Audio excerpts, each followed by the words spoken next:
आपकी बैंक परीक्षा की तैयारी को और भी मजबूत करने के लिए अनअकैडमी आपके लिए ला रहा है 3 स्पेशल फ्री टेस्ट सीरीज। ये टेस्ट सीरीज कंडक्ट की जाएंगी इंडिया के टॉप एजुकेटर्स के द्वारा। सबसे पहले बात करेंगे तो ultimate previous year question test series, जो कि SBI PO मेंस के लिए स्टार्ट हो चुकी है। 9 बजे से आप जाके एनरोल कर सकते हैं।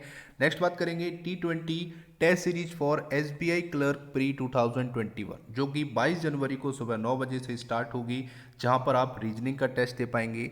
और नेक्स्ट बात करेंगे तो ये है the best reasoning test by Ankush Lamba sir. ये 24 जनवरी 2021 को सुबह 10 बजे स्टार्ट होगी। मॉक टेस्ट 2 है, इसके लिए आप एनरोल कर सकते हैं। डेडिकेटेड डाउट क्लियरिंग सेशन भी होंगे इनके साथ बाय अंकुश लांबा और कई एजुकेटर्स के साथ, बिल्कुल फ्री ऑफ कॉस्ट। अगर आप फर्स्ट टाइम अनअकैडमी पर आ रहे हैं तो यूज़ करें मेरा अनलॉक कोड। मेरा कोड है AGRI10 EGRI10। एनरोल करें इन फ्री टेस्ट सीरीज में और एक्सपीरियंस करें अनअकैडमी प्लेटफॉर्म को। यही नहीं, अगर आप अनअकैडमी का प्लस सब्सक्रिप्शन लेंगे तो इस कोड से आपको 10% इंस्टेंट डिस्काउंट मिलेगा, जो ऑलरेडी अप्लाइड होगा। तो जाइए और एनरोल कीजिए इन टेस्ट में। Let's crack it. Hello friends, welcome back in agree Mantra channel. आज हम बात करेंगे 21 जनवरी 2021 के इम्पॉर्टेंट एग्रीकल्चर करंट अफेयर्स, जो एग्जाम के पॉइंट ऑफ व्यू से काफ़ी इम्पॉर्टेंट रहने वाले हैं। इसीलिए वीडियो को एंड तक जरूर देखें। उससे पहले एक इन्फॉर्मेशन, अगर आपने अभी तक AFO पॉकेट बुक 2020 डाउनलोड नहीं की है तो डाउनलोड कर सकते हैं। लिंक आपको डिस्क्रिप्शन बॉक्स में मिल जाएगा। और अगर आपने हमको सोशल मीडिया पर फॉलो नहीं किया तो कर सकते हैं, जहां पर आपको latest agriculture current affair dose, PDF notes और इंपॉर्टेंट वीडियोस के लिंक अवेलेबल होते रहते हैं। आज की सेशन में बात करेंगे most important agriculture current affair, जिसमें पहली हेडलाइन है फार्मर्स प्रोटेस्ट के regarding. Government offered to suspend farm laws for 18 month, next meeting on January 22। तो यहाँ पर केंद्र ने बुधवार को 3 कृषि कानूनों को 18 महीने के लिए निलंबित करने का प्रस्ताव दिया है किसान यूनियन को। तो यहाँ पर बहुत बड़ा डिसीजन इस बार लिया गया है केंद्र सरकार के द्वारा इस बुधवार को हुई 10वें राउंड की मीटिंग में। अभी तक टोटल 10वें राउंड की मीटिंग हो चुकी है। अब जो 11वें राउंड की मीटिंग होगी वो होगी 22 जनवरी को। लेकिन यहाँ पर जो 10वें राउंड की मीटिंग रही है, यहाँ पर बोल सकते हैं कि नतीजा निकल के आया है। और यहाँ पे केंद्र सरकार कह रही है कि हम आने वाले 18 मंथ के लिए इन फार्म लॉ को निलंबित करने का आपको प्रस्ताव देते हैं। अगर सरकार यहाँ पे बोल सकते हैं कि जो किसान यूनियन है अगर मान गए तो यहाँ पर 18 महीने के लिए ये फार्म लॉ पारित नहीं किए जाएंगे किसानों के ऊपर, इंडिया के ऊपर। तो देखना होगा, अभी तक यहाँ पर कोई भी आंसर किसान यूनियन के द्वारा कोई रिप्लाई नहीं दिया गया है, जिसके लिए उन्होंने यहाँ पर टाइम मांगा है। वो खुद एक मीटिंग करेंगे, एक इंटरनल मीटिंग होगी, उसके बाद ही वो डिसाइड करेंगे कि इस प्रस्ताव को मानना है या फिर नहीं मानना है। तो ये देखेंगे आने वाली स्लाइड में। और इससे रिगार्डिंग जितनी भी इंपॉर्टेंट इन्फॉर्मेशन है उसको भी हम डिस्कस करेंगे। वीडियो बहुत इंपॉर्टेंट रहने वाला है, इसीलिए वीडियो को एंड तक देखते रहें। सेकंड बात करेंगे, NABARD project credit potential 15.46% higher than the previous year. तो जानेंगे कि नाबार्ड ने जो क्रेडिट क्षमता है वो इस बार बढ़ाई है 15.46% पिछले ईयर के कंपेयर में। तो ये किस स्टेट की बात हो रही है? यहाँ पे नाबार्ड का जो उद्देश्य है वो यही है कि रूरल डेवलपमेंट करना। ठीक है, यहाँ पे नाबार्ड के बारे में सारा कुछ जानेंगे और जानेंगे कि किस स्टेट के लिए यहाँ पे क्रेडिट पोटेंशियल बढ़ाने की बात की गई है रिगार्डिंग प्रोजेक्ट। तो इसको जानेंगे, बहुत इंपॉर्टेंट करंट अफेयर है। और last important current affair, what is कृषि ओवरड्राफ्ट स्कीम। की पॉइंट जानेंगे जो कि इंपॉर्टेंट है एग्जाम के पॉइंट ऑफ व्यू से। तो आज हम इस स्कीम का DNA करेंगे। तो जानेंगे कृषि ओवरड्राफ्ट स्कीम क्या है, ये किस राज्य में लाई गई, कब लाई गई, इससे क्या फार्मर्स को फ़ायदा मिलता है, सारी इन्फॉर्मेशन लेंगे इस स्कीम के बारे में। स्टार्ट करते हैं। सबसे पहले बात करेंगे तो फार्मर प्रोटेस्ट से ये न्यूज़ आ रही है कि government offer to suspend farm law for 18 month. तो 1.5 साल के लिए कृषि कानूनों को टालने की बात यहाँ पे की गई है केंद्र सरकार के द्वारा, और ये प्रस्ताव दिया गया है किसान यूनियन को। अब इसकी जो मीटिंग होगी वो 22 जनवरी को होगी और 22 जनवरी को ही ये क्लियर हो पाएगा कि किसानों ने जो सरकार का प्रपोजल है, जो प्रस्ताव है, उसको ठुकरा दिया है या फिर उसको एक्सेप्ट कर लिया है, ये आपको नेक्स्ट अपडेट में मतलब 22 के अपडेट में या फिर 23 के अपडेट में आपको मिल जाएगा। यहाँ बात करेंगे तो वेडनेसडे को ये मीटिंग हुई जो कि 10वें राउंड की मीटिंग थी गवर्नमेंट और फार्मर्स यूनियन के बीच में, जहां पर इन तीनों फार्म लॉ को 18 मंथ के लिए निलंबित करने का प्रस्ताव रखा है किसानों के सामने सरकार ने। यहाँ पर अगर बात करेंगे तो इसके साथ साथ यहाँ पे एक जॉइंट कमेटी बनाने की भी यहाँ पे बात की गई है, जो क्या करेगी, जो इन सभी मुद्दे जितने भी इशू हैं उनको बैठ के सुलझाने का काम करेगी और कुछ रिकमेंड करेगी, ताकि जो आने वाली प्रॉब्लम्स हैं और जो मतभेद हैं किसानों के बीच में और सरकार के बीच में वो ख़त्म हो सकें। लेकिन यहाँ पे किसान लीडर, जितने भी किसान लीडर थे मीटिंग्स में, उन्होंने इमीडिएट आंसर नहीं दिया और ना ही इमीडिएट इसको एक्सेप्ट किया है प्रपोजल को। उन्होंने बोला है कि they will revert after their internal consultation. तो यहाँ पर उनका कहना है कि हम आंतरिक परामर्श करने के बाद ही आपको रिप्लाई करेंगे कि हमको ये प्रपोजल एक्सेप्ट करना है या फिर डिनाई करना है। इसका आंसर को खुद एक मीटिंग करने के बाद, अपने किसान यूनियन की आपस में मीटिंग करने के बाद ही इस निष्कर्ष पर निकलेंगे कि सरकार के द्वारा जो 18 महीने तक इन बिल को निलंबित करने का प्रस्ताव आया है उसको पारित करना है, मतलब उसको एक्सेप्ट करना है या फिर उसको ठुकराना है। तो ये सारी चीज़ें उस मीटिंग के बाद ही क्लियर होंगी। यहाँ पे बात करेंगे तो अब जो 11वें राउंड की मीटिंग होगी वो होगी जनवरी 22 को। अभी तक 10 राउंड की मीटिंग हो चुकी है और इस 10 राउंड की मीटिंग में इस बार एक डिसीजन पे पहुंचे हैं कि केंद्र सरकार राजी हुई है कि 18 महीने तक इन बिल को हम निलंबित करते हैं। इसका प्रस्ताव यूनियन फार्मर, ठीक है, जो फार्मर यूनियन है उनके सामने केंद्र सरकार ने रखा है। यहाँ पे बात करेंगे तो नरेंद्र सिंह तोमर ने बोला है कि ये जो एजिटेशन है इसको हम ख़त्म करना चाहते हैं और फार्मर यूनियन के साथ कंटिन्यू हम कांटेक्ट में रहेंगे, उनसे वार्तालाप करते रहेंगे। लेकिन ये जो एजिटेशन है जो कि 50 दिनों से ज़्यादा हो गया है, कंटिन्यू किसान करते आ रहे हैं, उसको ख़त्म करना सरकार का यहाँ पर एक उद्देश्य है और इसीलिए वो चाहती है कि 18 महीने तक हम इन बिल को निलंबित करते हैं, जिसका प्रस्ताव अभी रखा है। यहाँ पे गवर्नमेंट ने एक और इम्पोर्टेंट न्यूज़ है जो कि गुड न्यूज़ है कि जो याचिका दायर की थी सुप्रीम कोर्ट में सेंट्रल गवर्नमेंट ने against farmer tractor rally on 26 जनवरी, तो 26 जनवरी को जो किसान ट्रैक्टर रैली निकाल रहे थे, ट्रैक्टर परेड का यहाँ पर आह्वान किया गया था, उसके अगेंस्ट में एससी में याचिका दायर की थी केंद्र सरकार ने, तो उसको यहाँ पर विड्रॉ कर लिया गया है। ये यहाँ पर काफ़ी इम्पोर्टेंट है, यहाँ पे ये भी आपको समझना होगा।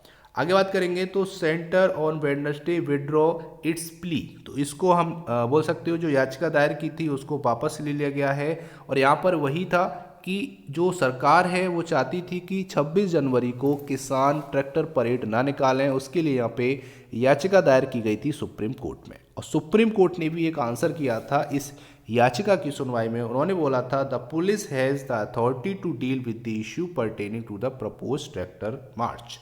तो उन्होंने कहा था कि पुलिस के, दिल्ली पुलिस के पास अधिकार है कि किसको दिल्ली के अंदर एंटर कराना है, किसको नहीं कराना है। इसमें सुप्रीम कोर्ट कोई भी हस्तक्षेप नहीं करेगा। दिल्ली दिल्ली पुलिस यहाँ पे डील कर सकती है इस मैटर में और वो यहाँ पर अलाउ कर सकती है, अगर वो चाहे तो ट्रैक्टर मार्च होगा, अगर वो ना चाहे तो वो किसानों को रोक सकती है। ये बात कही है सुप्रीम कोर्ट ने अपने डिसीजन में। बाकी ये जो याचिका है वो वापस ले ली गई है केंद्र सरकार के द्वारा, ये आपको पता रखना है। तो उम्मीद करते हैं यहाँ तक आपको समझ में आया होगा।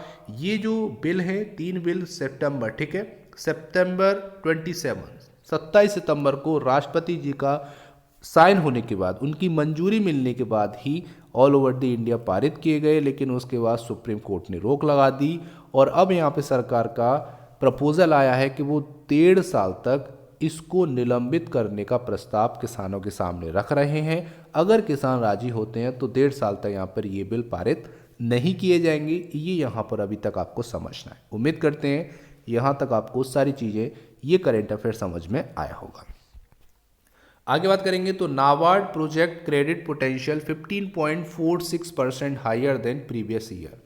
तो नाबार्ड ने जो प्रोजेक्ट क्रेडिट पोटेंशियल है उसको इंक्रीज किया है 15.46% से पिछले वर्ष के कंपेयर करने पे। तो ये बात हो रही है गुवाहाटी की, ठीक है, असम की बात हो रही है। तो नाबार्ड ने यहाँ पे जो प्रोजेक्ट क्रेडिट पोटेंशियल है उसको इस बार असम के लिए कितना कर दिया है, ₹32,316.03 करोड़, जो कि फाइनेंशियल ईयर 2021-22 के लिए डिसाइड किया गया है, जो कि पिछले साल से अगर कंपेयर करेंगे तो 15.46% ज़्यादा है।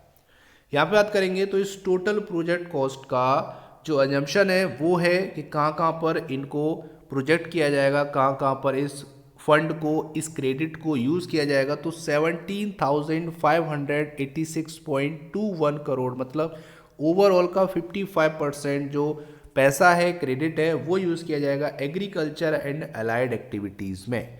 बाकी उसमें ओवरऑल का जो 34% है, मतलब 10,872.45%, 45 करोड़ रुपीस, ये यहाँ पर प्रोजेक्ट किया गया है एमएसएमई सेक्टर के लिए। और बाकी यहाँ पे किया गया है 1093.56 crore SHG self help group और जेएलजी जॉइंट लायबिलिटी ग्रुप के लिए किया गया है। बाकी हाउसिंग और एजुकेशन के लिए 2403.32 करोड़ रुपए प्रोजेक्ट किया गया। तो इस तरीके से डिस्ट्रीब्यूशन है इस क्रेडिट का, जो कि असम स्टेट के लिए सैंक्शन किया गया है नाबार्ड बैंक के द्वारा। आगे बात करेंगे the theme of the state focus paper 2021-22। तो ये एक स्टेट फोकस पेपर था जो कि 2021-22 का यहाँ पे बोल सकते हैं इनॉग्रेशन हुआ है। और इसका जो थीम था वो क्या था, collectivisation of agricultural produce for enhancing farmers income. तो इसका थीम आपको याद रखना है, collectivisation of agriculture produce for enhancing farmer income. जो चीफ मिनिस्टर हैं आसाम के, जिनका नाम है सर्बानंद सोनोवाल, ठीक है, उन्होंने यहाँ पर इनॉग्रेशन किया है स्टेट क्रेडिट सेमिनार 2021। तो यहाँ पर सेमिनार का क्या थीम था ये मैंने आपको बता दिया। सेमिनार का नाम क्या था, तो स्टेट क्रेडिट सेमिनार 2021 में वहाँ के सीएम ने ये बात कही है। और यहाँ पर जो नाबार्ड के द्वारा इस बार स्टेट फोकस पेपर 2021-22 प्रिपेयर किया गया, ये बात भी उन्होंने उस एड्रेस में कही थी। ये जो स्कीम है काफ़ी इम्पोर्टेंट है, क्योंकि यहाँ पर नाबार्ड क्या करता है, सभी स्टेट को प्रोजेक्ट के तहत मनी सेंक्शन करता है, क्रेडिट सेंक्शन करता है, ताकि उनका ओवरऑल डेवलपमेंट हो सके, खासकर रूरल डेवलपमेंट का। यहाँ पे बात करेंगे नाबार्ड के रिगार्डिंग। तो नाबार्ड का फाउंडेशन हुआ था 12 जुलाई 1982 में। इसका हेडक्वार्टर है मुंबई में। इसके प्रेजेंट चेयरमैन हैं गोविंदा राजुलू चिंताला एंड इसका जो पर्पज़ है वो है रूरल डेवलपमेंट। और क्राफी कार्ड कमेटी के जो चेयरमैन थे बी से बर्मन, ठीक है। तो क्राफी कार्ड कमेटी की सिफारिश पर ही नाबार्ड बैंक की स्थापना हुई थी। तो ये भी आपको याद रखना है, काफ़ी इंपॉर्टेंट है। उम्मीद करते हैं यहाँ तक आपको समझ में आया होगा नाबार्ड के बारे में भी, और नाबार्ड के इस प्रोजेक्ट क्रेडिट पोटेंशियल के बारे में, जो कि 15.46% बढ़ा दिया गया है पिछले ईयर से कंपेयर करेंगे। तो उम्मीद करते हैं यहाँ तक आपको समझ में आया होगा। अब बात करेंगे व्हाट इज़ कृषि ओवरड्राफ्ट स्कीम, की पॉइंट जानेंगे। एग्जाम के पॉइंट ऑफ व्यू से ऐसी स्कीम काफ़ी इंपॉर्टेंट रहती हैं, डिटेल जान लेते हैं। तो सबसे पहले बात करेंगे Dharwad headquartered regional rural bank. तो वहाँ की एक आरआरबी है कर्नाटका विकास ग्रामीण बैंक, जिसको बोलते हैं KVGV, has launched an overdraft OD facility for farmer. तो फार्मर्स के लिए ओडी फैसिलिटी प्रोवाइड कराने वाली बैंक, जिसका नाम है कर्नाटका विकास ग्रामीण बैंक, इसने एक स्कीम लॉन्च की है जिसका नाम है कृषि ओवरड्राफ्ट स्कीम। अब स्कीम क्या है, पहले ओवरड्राफ्ट फैसिलिटी जान लेते हैं। तो ओवरड्राफ्ट फैसिलिटी का मतलब होता है कि कोई भी किसान अपने बचत खाते से, ठीक है, कोई किसी का सेविंग अकाउंट है तो उस अकाउंट से बिना राशि, ठीक है, अगर उसके अकाउंट में कोई भी राशि नहीं है फिर भी वो जितना अमाउंट सैंक्शन किया जाता है गवर्नमेंट के द्वारा या जितना डिक्लेयर किया जाता है उतना पैसा निकाल सकता है। जैसे अगर मान लो किसी ने डिसाइड कर दिया कि यहाँ पे 2 लाख की ओडी फैसिलिटी का फ़ायदा किसान उठा सकते हैं, तो इसका मतलब है कि अगर किसी किसान के अकाउंट में 0 रुपया है फिर भी वो उस अकाउंट से 2 लाख रुपए तक निकाल सकता है और अपने जितनी भी रिक्वायरमेंट है उसको फुलफ़िल कर सकता है टर्म एंड कंडीशन पे, ठीक है। अब ये जो ओडी फैसिलिटी है ये किसके स्कीम के अंडर प्रोवाइड की गई है, तो कृषि ओवरड्राफ्ट स्कीम के अंडर किसानों के लिए ये फैसिलिटी प्रोवाइड की गई है। तो बात करेंगे तो पी गोपी कृष्णा जो कि चेयरमैन है वहाँ की बैंक के, कर्नाटका विकास ग्रामीण बैंक के, तो उन्होंने बोला है कि farmer are provided with an OD facility based on the value of the land. तो जैसे उस किसान की लैंड है उसकी जितनी वैल्यू है उस वैल्यू के अकॉर्डिंग ही यहाँ पे ओडी फैसिलिटी काम करेगी, ओडी फैसिलिटी प्रोवाइड की जाएगी। अगर उसकी लैंड की वैल्यू ज़्यादा है तो उसको ओवरड्राफ्ट फैसिलिटी ज़्यादा अमाउंट की मिलेगी, अगर उसकी लैंड की जो वैल्यू है वो कम है तो उसको ओडी फैसिलिटी कम मनी की मिलेगी, कम वैल्यू की मिलेगी। ठीक है, तो यहाँ पर जो डिसाइड किया गया उसके बारे में बात करेंगे। The limit is cap to maximum 1.5 lakh per acre to irrigated land. तो जो सिंचित क्षेत्र है उनके लिए पर एकड़ पे 1.5 लाख रुपए की ओडी फैसिलिटी इस स्कीम के अंतर्गत किसानों के लिए प्रोवाइड की गई है। और अगर ड्राई लैंड है तो उसके लिए 1 लाख रुपीज़ पर एकड़। ठीक है, अगर शुष्क ज़मीन है वहाँ की तो 1 लाख रुपए निकाल सकते हैं 1 एकड़ पे अपने अकाउंट से। अगर ज़मीन सिंचित है, इरीगेटेड लैंड है, तो वहाँ पर 1.5 लाख रुपए 1 एकड़ से आपको उसकी ओडी फैसिलिटी अवेलेबल कराई जाएगी इस स्कीम के अंतर्गत किसानों के लिए। उम्मीद करते हैं यहाँ तक आपको समझ में आया होगा। अब ये स्कीम कब लॉन्च हुई थी, तो ये लॉन्च हुई थी दिसंबर 5, 2020। तो 5 दिसंबर 2020 को ये स्कीम लॉन्च हुई, जहाँ पर KVGV, ठीक है, कर्नाटका विकास ग्रामीण बैंक ने एक स्कीम लॉन्च की थी जिसका नाम था कृषि ओवरड्राफ्ट स्कीम फार्मर्स के लिए। ठीक है, उम्मीद करते हैं यहाँ तक आपको समझ में आया होगा। यहाँ पर ये जो ओडी फैसिलिटी है जिससे जो कैपिटल फार्मर को मिलेगा वो इन सभी चीज़ों के लिए उस कैपिटल को यूज़ कर सकता है, यूटिलाइज कर सकता है, जैसे मेंटेनेंस ऑफ मशीनरी, उसके साथ साथ इक्विपमेंट के मेंटेनेंस के लिए, रिपेयर के लिए, मशीन को रिप्लेस करने के लिए, एग्रीकल्चर एंड अलाइड एक्टिविटीज़ के लिए, और उसके साथ साथ जो प्राइवेट लोन ले रखे हैं किसानों ने उसके रीपेमेंट के लिए भी इस ओडी फैसिलिटी से जो मिला अमाउंट है उसका यूटिलाइज कर सकता है किसान, ये बोला है। और जो कि पर्सनल यूज़ के लिए लोन लिए जाते हैं उसको भी चुकता कर सकता है, उसका भी रीपेमेंट कर सकता है इस ओडी फैसिलिटी से। तो ये असम की यहाँ बात करेंगे कर्नाटका की काफ़ी इम्पोर्टेंट स्कीम है जो कि फार्मर्स के लिए लॉन्च की गई अभी हाल ही में दिसंबर के मंथ में। तो ये काफ़ी इम्पोर्टेंट स्कीम थी, मैंने सोचा कि इस स्कीम को आपको बताना चाहिए, इसीलिए मैं इस स्कीम को लेकर आया हूँ और इस स्कीम के बारे में जो इम्पोर्टेंट फैक्ट है वो हम डिस्कस कर रहे हैं। आगे बात करेंगे तो नीरजा कुमार वर्मा जो कि चीफ जनरल मैनेजर है नाबार्ड की, उन्होंने बोला है कि कृषि overdraft facility is a unique scheme. ये एक यूनिक स्कीम है और will benefit the farming community, और ये फार्मिंग कम्युनिटी को बेनिफिट पहुंचाएगी। ये यहाँ पर CGM ऑफ नाबार्ड नीरजा कुमार वर्मा ने बोला है। उम्मीद करते हैं इस स्कीम के बारे में आपको ओवरऑल इन्फॉर्मेशन मिल गई होगी जो कि काफ़ी इंपॉर्टेंट है एग्जाम के पॉइंट ऑफ व्यू से। अगर आपको वीडियो पसंद आए तो वीडियो को लाइक करना और ज़्यादा से ज़्यादा इस वीडियो को शेयर करना ताकि सभी स्टूडेंट तक ये वीडियो पहुंच सके।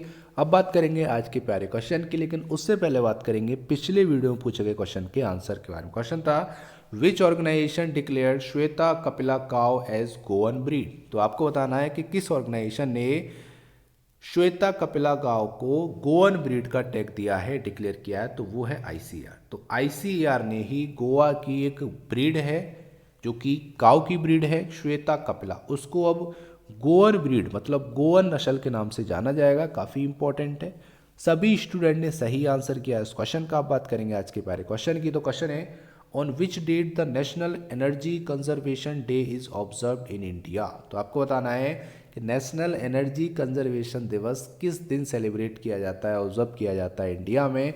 इसका सही आंसर आपको कमेंट बॉक्स में लिख के भेजना है। उम्मीद करते हैं आपको आंसर आता होगा, तो जल्दी से टाइप कीजिए आंसर और भेज दीजिए हमारे चैनल पर। हम आपके वैल्यूएबल कमेंट का बेसब्री से इंतजार कर रहे हैं। ये था आज का इंपॉर्टेंट सेशन। इसका PDF आपको हमारे टेलीग्राम चैनल पर मिल जाएगा जिसकी लिंक आपको डिस्क्रिप्शन बॉक्स में दे दी है। So thank you for watching. जय हिंद, जय भारत।